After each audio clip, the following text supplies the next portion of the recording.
There are some things in this world that we simply can't explain. Some mysteries that no amount of research or investigation can solve. And believe it or not, some disappearances that even the police themselves can't figure out.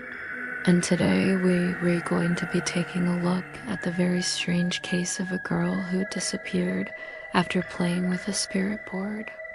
Make sure to stay till the end because this one is super creepy. Hi everyone, I'm your host. On December 1974, a woman by the name of Helen Acton Smith was desperately searching for her daughter, a missing girl who had vanished without a trace 3 days prior. Was she a runaway? Had she met with foul play? Or could there really be something supernatural at foot? You'll have to decide for yourself. It's also an example of a so-called talking board, a form of board game that became popular during the 19th century when spiritualism was at its peak. At first, Helen assumed her daughter had simply skipped class, or perhaps gotten caught up in a friend's rebellious streak. But when April failed to come home that evening, Helen knew something was wrong.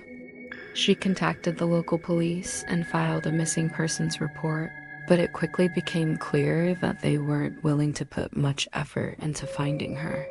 Some say that April and her friend were simply messing around and didn't realize the danger of opening up a portal to the spirit world. Others claim that the girls were targeted by a malevolent entity seeking a vessel through which it could enter our reality. They told Helen that runaways are rarely found alive and suggested she accept that her daughter had simply run away from home.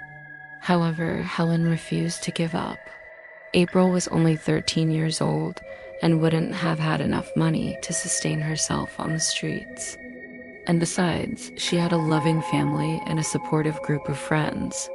Helen was convinced something terrible had happened to her, and she wasn't about to let the police give up on her daughter so easily. Talking boards like the Ouija were designed to allow players to supposedly communicate with the spirits of the dead. When she knocked on the door, she was greeted by 2 police officers who informed her that they had searched the premises and found nothing. To this day, the case of the missing girl has never been solved and no trace of her has ever been found. Helen insisted on speaking to the girl's parents, but they refused to answer any of her questions. Confused and frustrated, Helen decided to search the house herself, and that's when she discovered the overturned planchette. And make sure to like and subscribe so you don't miss out on future episodes.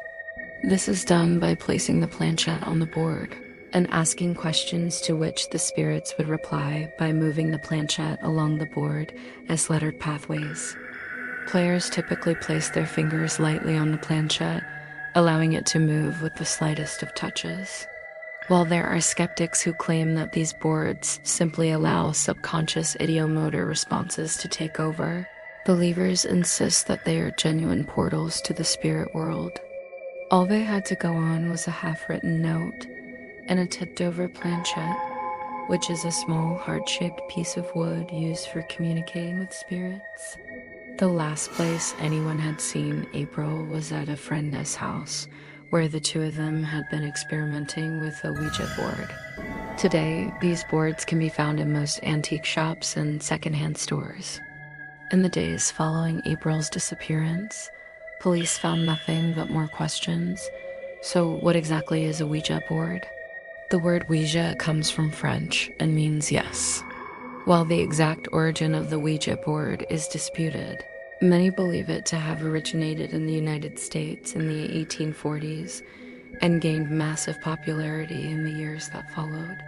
Now let's get back to April's story. April never showed up to school on Monday, November. That's when Helen decided to visit April's friend's house and ask if they knew anything about her whereabouts.